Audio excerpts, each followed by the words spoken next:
Bonsoir, vous êtes toujours sur Radio Sensation, c'est l'heure du MAG Normandie. Ce soir, nous recevons 2 élèves du collège Marie Curie, accompagnés de Corinne Dumont. Bonsoir Corinne. Bonsoir. Donc bonsoir Loane. Bonsoir. Et bonsoir Kevin. Bonsoir.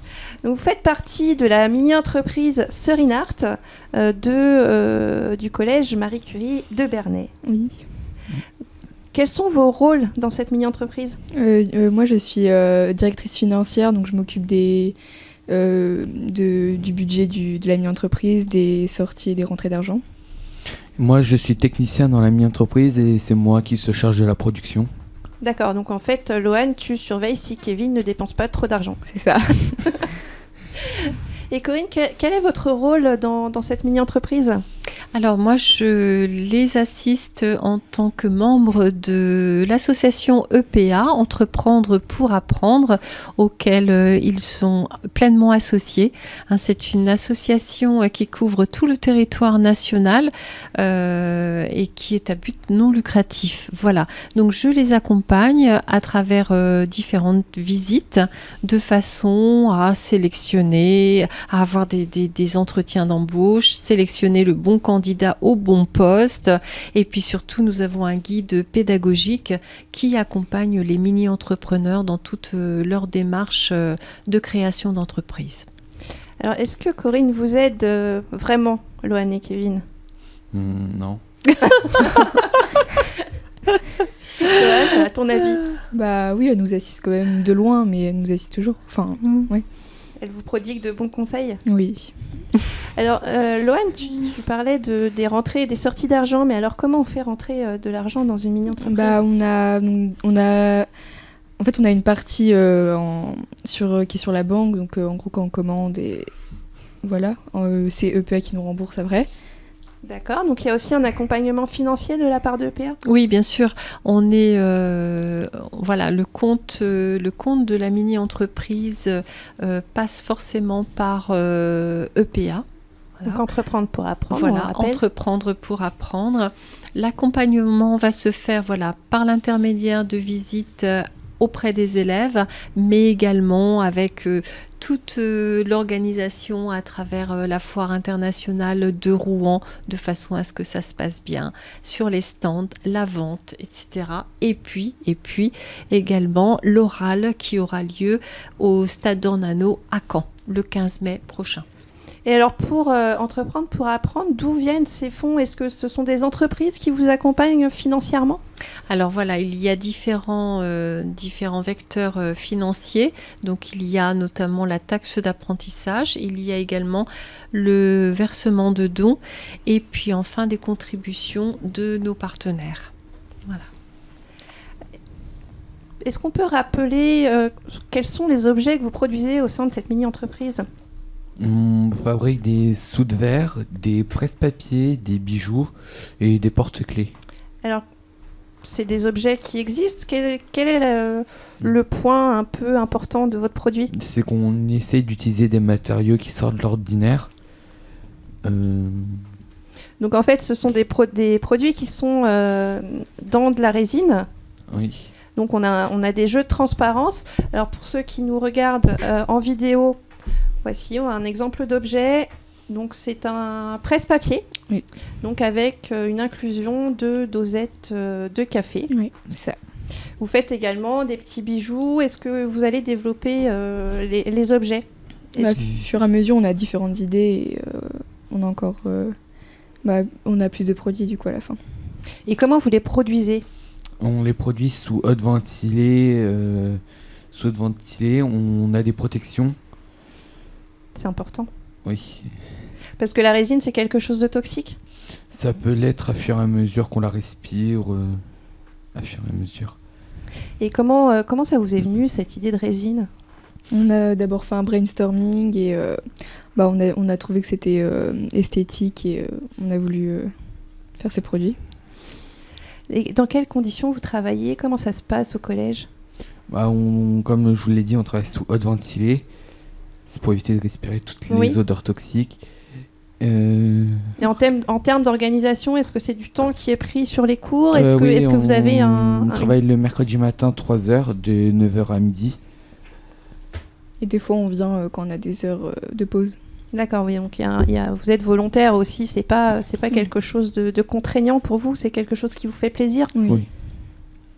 Est-ce que vous avez déjà réfléchi à des... Alors, vous allez vendre ces produits, est-ce que vous avez pensé au prix de vente déjà ? On a déjà calculé le prix de production et donc on a conclu déjà pour les presse-papier, ça sera 4 €. Après, les dessous de verre, ils seront vendus en lot, donc ça dépendra. Oui, Loane, c'est la finance, Oui. Elle connaît son sujet par cœur. Et après, pour les autres objets, on n'a pas encore vu. On verra au fur et à mesure. D'accord. Et comment ça se décide, ce prix ? Est-ce qu'on... D'abord, on calcule le prix de production pour savoir déjà combien on met dedans. Et après, pour les bénéfices. Et alors, comment on calcule ce prix de production ? Je vais vous embêter. Hein.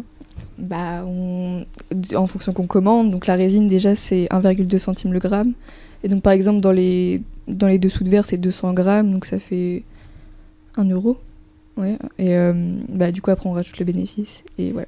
Et aussi peut-être le temps de travail. Ouais. Mais le temps de travail en amont, est-ce qu'il est pris en compte aussi ? Non, je sais pas. Vous n'y avez pas pensé ? Non. Il faudrait peut-être y penser. Combien de produits vous envisagez de produire et de vendre ? On ne sait pas, on essaie d'en vendre le plus possible. Et votre moyenne de production, elle est à combien à peu près ?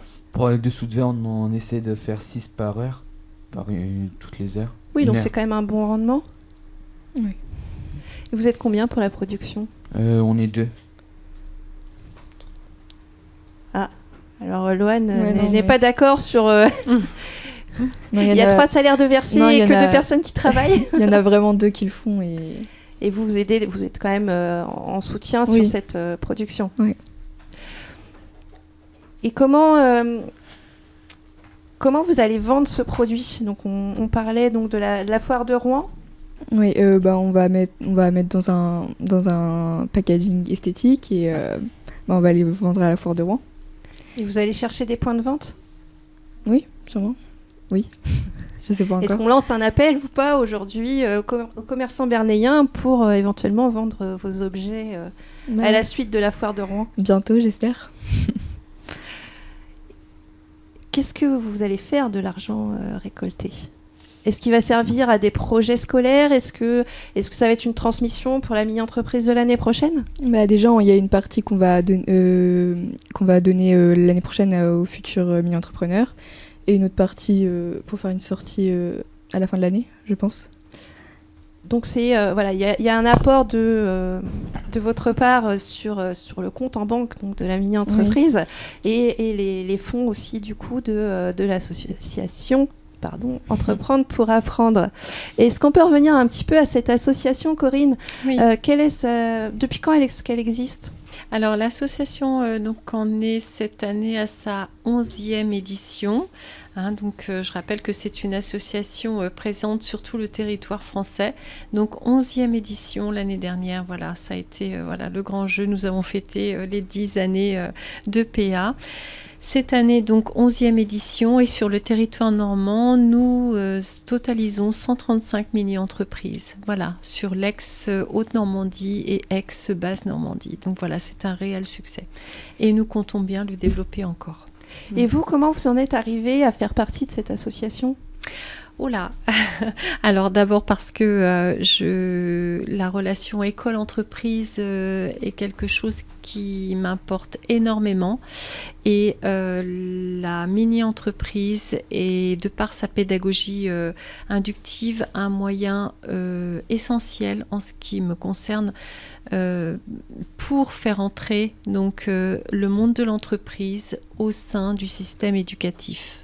Voilà. Et dans quel intérêt ? Est-ce qu'il y a un intérêt pédagogique ? Est-ce que c'est pour les préparer à leur avenir ? Oui, tout à fait. Voilà, nous nous inscrivons pleinement dans le parcours à venir et il est toujours bon d'avoir un pied dans l'éducation nationale un pied dans le monde du système économique qui nous importe. Voilà. C'est une préparation à leur future insertion professionnelle. Ça permet de développer un tas de compétences chez ces jeunes.